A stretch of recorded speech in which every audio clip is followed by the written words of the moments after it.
have encountered people with demonic powers who were literally attacking, but I've only done one thing. Gone and hugged them, kissed them, and said, Jesus loves you and I love you. And did not even pray, hey, you devil, come out. Just love and love and love. Because love is God. God is love. Hallelujah. Hallelujah. He did not know. Now you came to know. Yeah, She I came to attended know. in Bombay. For 1.5 months now, I have got no SMS of any problem. Because he started showing her attention, showing her love. And I've seen one thing. When you go out of your way to save somebody's life, praise be to God, God will go out of your way, out of His way, to bring rewards beyond your imagination. You know, much more than the reward, much more than the reward. The joy is, when she traveled all the way from Goa to Bombay and attended the retreat, all that she came and said, Dad, the retreat was so beautiful. That was enough for me. Till now I have not asked her, have you learned any scripture? Have you learned this? Have you learned that? No. Just pouring love and love and love. And I got some 4 or 5 young girls whose lives have been changed, and I've given them her number.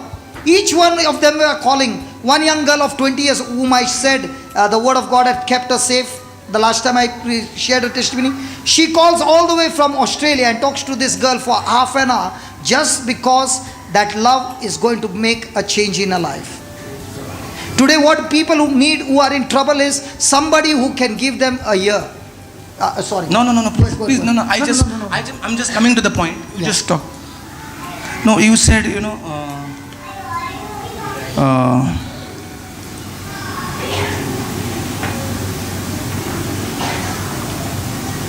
that repentance. Yeah. Just say that. 2 Timothy 2. When I plant the seed of love, it will bring repentance. So what has happened? What is repentance? What is repentance? What is repentance? Feeling sorry? That's never repentance. Repentance is when you make a decision never to go back to that sin. When you make a decision to change, is repentance. A person may feel sorry for his sin but never repent. The prodigal son felt sorry and he repented. That's why he got up from that place and came to his father's house. He changed his direction. That's called repentance. Changing so direction. when you plant the seed of faith, even though your loved one is going on the opposite side, that journey will be cut off, and he will repent, change his journey, and start walking back home to be with the Father. Hallelujah. Yeah. So your seed of love will bring repentance. So what has happened? He put a seed of love. He had Jesus, he had the word of God, but he showed love to her. He did not show her the word of God. So what happened? It brought repentance into her. So she was suffering for many years. Believe me, for the first time in her life, sorry brother, for the first time in her life, we had a team meeting to have a vision for this work that we are doing.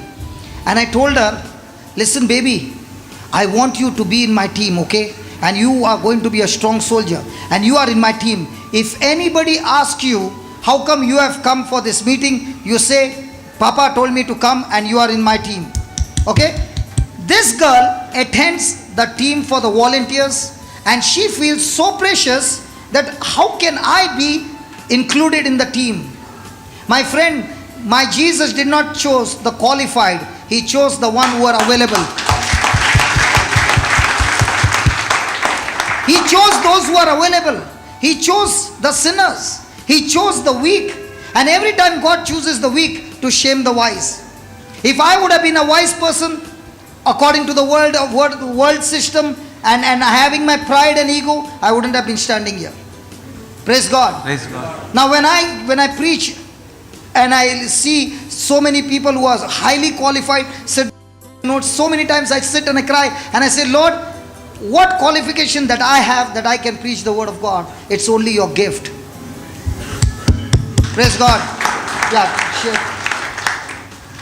So this, my brother-in-law, he did not plant any word of condemnation to me. He did not say that now you have started drinking, why don't you come for a prayer service? He did not say, see, you need a job, you are jobless, you don't have a home of your own, you are staying in my house. Nothing of one word, but he planted a silent love. Suppose he had to give me a bait of any word, it would turn into an argument. This day, you wouldn't have seen me. Because I would have got in such an argument with him for another word. One, he said, is Bible study, Bible class, and I gave him a list of jobless. If you had to say you're jobless, I would have just started firing him. Even now And he then- fires. But now he fires with the word of God. Yeah, that's what I'm saying.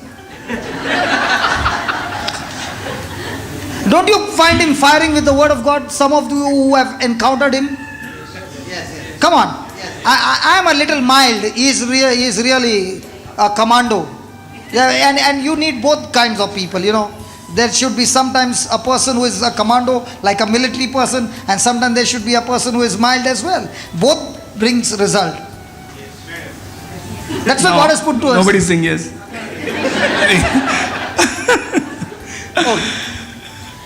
So my brother-in-law's silence at that time was very important for me. So what it brought? It brought repentance in me. Next day, the Bible class was the next day. Next day again, like a shameless person, he comes in front of me. I have already told him, I am come here for some business. I have got no time. Yeah. Again he comes in front of me. He finds me at home. He's saying, you are still at home? Come, let's go. You know, without any accusation, without any condemnation. And that's the time I don't even say anything. I tell my wife also, come, let's go. He's taking us somewhere. And both of us go with him for a Bible class. That is the first Bible class I attend of Brother Johnson, which changes my whole direction from where I was going to hell. He takes me to another road, highway to heaven. So, one good seed of love, not a seed, no, he did not put a snare. A word, wrong word, an accusing word would have been a snare. Suppose he was in a snare and he wouldn't know, he would have fired at me. Okay, I would have fired at him. Both of us would be in that trap. I don't think he would be also going for a Bible class if I had to give him some dose. Yeah? And see his one seed of silence again coming and reproaching me, because he must have prayed for me the whole day or that night. Do we pray? Do we bless the person? Do we love the person? Or we only want to accuse people? Or we only want to tell them, you must come for the retreat, you need a retreat? And that's why many of our home people are not here. Why? Because our style is, we have put traps and we are also in traps, and we have also put traps to them and they are in the trap. Sorry. What did you say? Most of the home people are unable to come here because we are continuously have set a trap at home for them and come. There's words. I'm meaning words.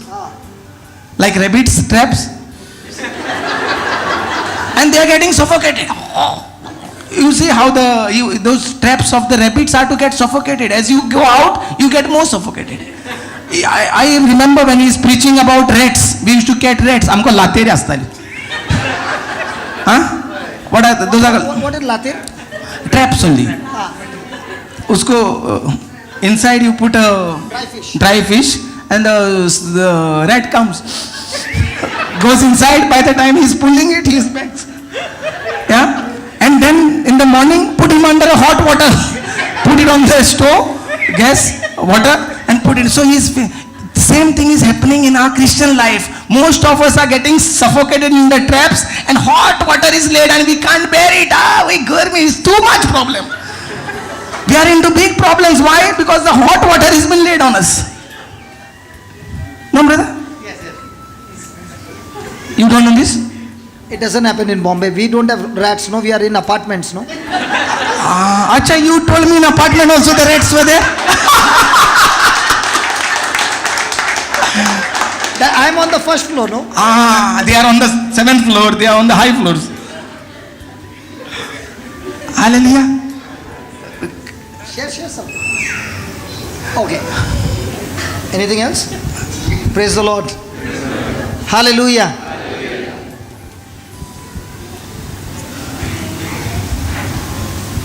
Whenever you get a point, come back. Okay.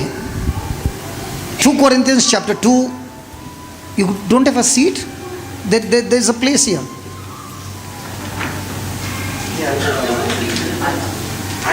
I've got a point to make. Yeah, I've got a point to make. I can see some free chairs. Tomorrow when you come, no, today there are no chairs absolutely even behind. When you are coming in a row, please get into the next. Don't keep any chairs empty in between. Please think of somebody else. Somebody is supposed to come? No, they are going to come. Okay, they are still coming? Okay. No, they have gone to the washroom. Okay. No, I'm just saying there are some in between as well. Yeah, tomorrow we'll get some more chairs. The place is becoming small. Praise the Lord. Praise the Lord. Yeah, there are some more chairs. Yeah, place is getting small. God is blessing us with a big place. That's what happened in Goa. Praise the Lord. So let's read it again. 2 Corinthians chapter 2 verse 10. To whom you forgive anything, I forgive also. For if I forgive anything, to whom I forgive it. For your sake forgive I it in the person of Christ. Lest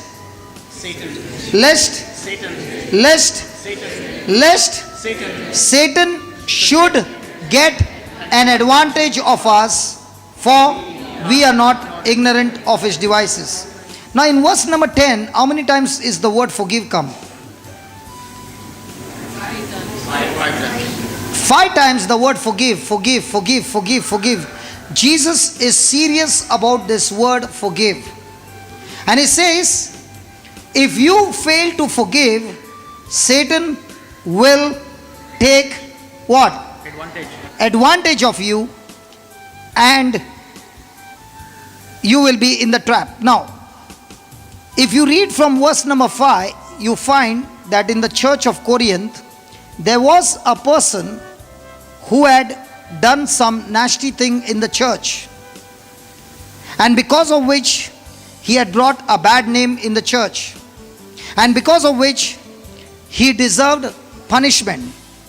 What he had done is not mentioned in the letter, but he deserved punishment. Praise the Lord. And he was punished. Now, as parents, when your children do something wrong, do you punish? Why do you punish? Why do you punish, parents? Because you enjoy it. What is the reason of punishment? The reason of punishment is that you want correction to take place in that person's life, because you love that person and you want that person's life to be changed and transformed. Now what happened in the church of Corinth is, this man had done something wrong for which he was punished, and after that punishment there was no forgiveness given at all.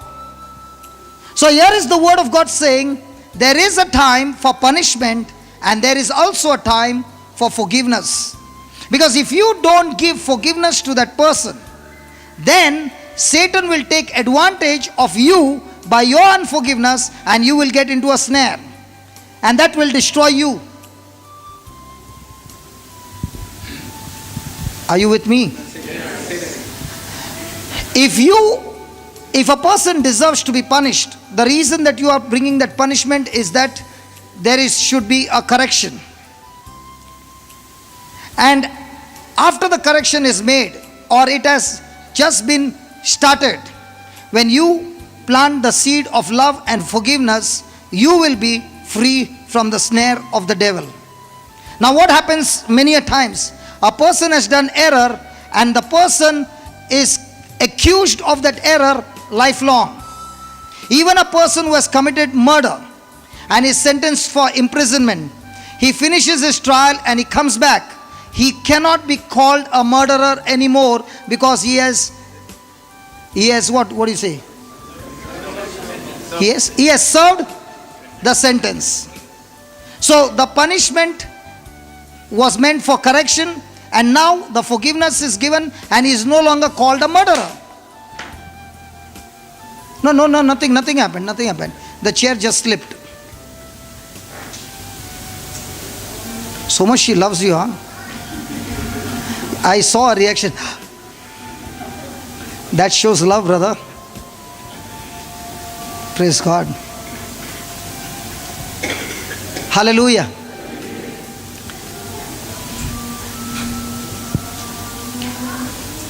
So in everybody's life, now how many times have you seen in families and in relationship, somebody had done something wrong, but that error has been kept on and on and on, and there is condemnation, there is guilt, there is accusation.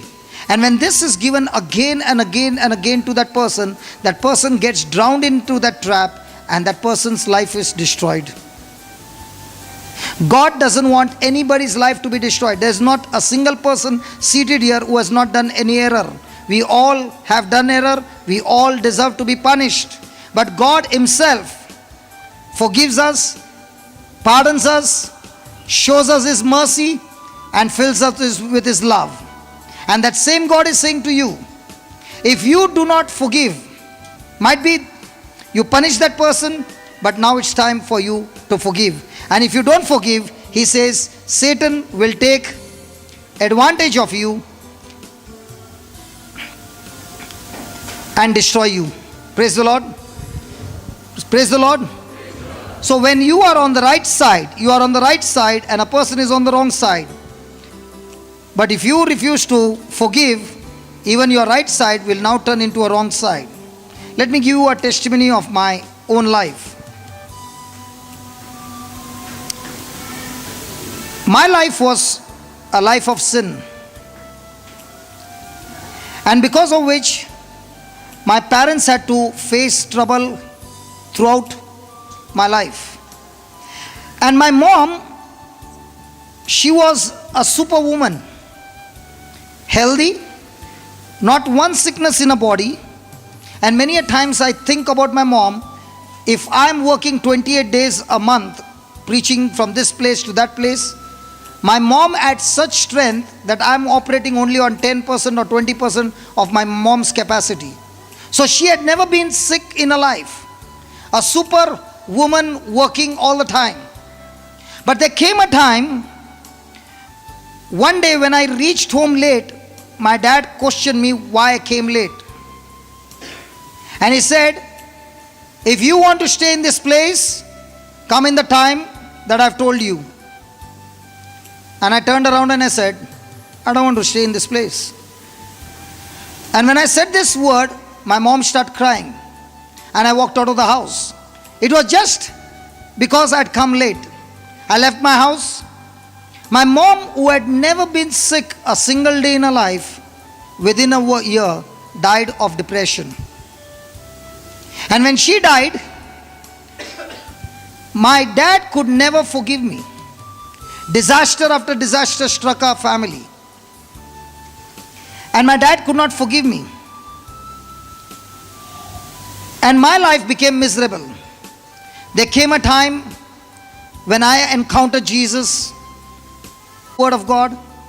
And I one day read a scripture that said, if you have unforgiveness towards anybody, and if you have come to the house of God, to the altar, leave your sacrifice, go and reconcile, and then come and offer your sacrifice. So when I read that scripture, I thought to myself that I got to change. So I went to my father's house, and my father was staying alone. He had not got out of the house for 1 year, never stepped out of the house from the day my mom died. And when I rang the bell and he saw me, he fired me in such a way that I would not stand more than 2 minutes there. I ran for my life. I went to the priest and I said to him, you said that the word of God is true, but I can prove to you that the word of God is not true. And he said, why do you say that? And I said, I obeyed the word of God, and I went to meet my dad, and this is what happened. My faith has been shaken. I do not believe this word. And he looked at me and he smiled at me and he said, do you love your wife? I said, yes. Do you love your children? Yes. Do you love your dad? Yes. Then tell me honestly, today how much time did you pray for your wife? I said, I prayed for my wife. I prayed for my children. Did you pray for your dad? I said, no. And he said, son, remember, when you love somebody, you will always pray for that person. When you love somebody, you will always do good to that person.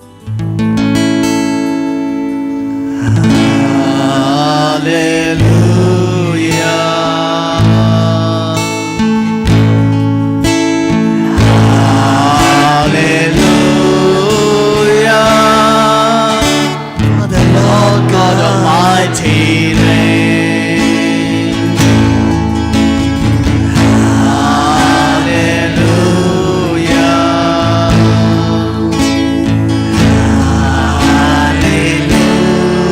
Hallelujah.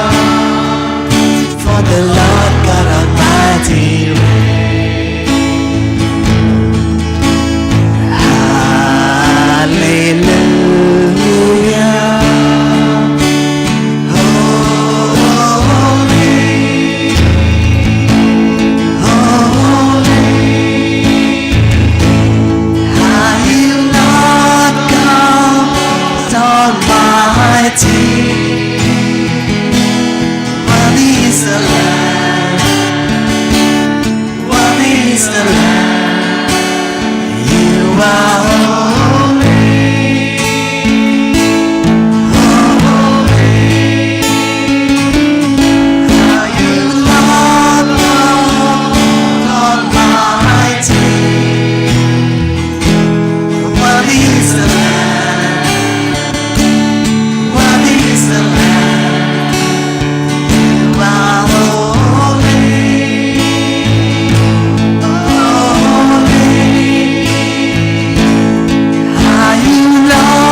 Worthy is the Lamb.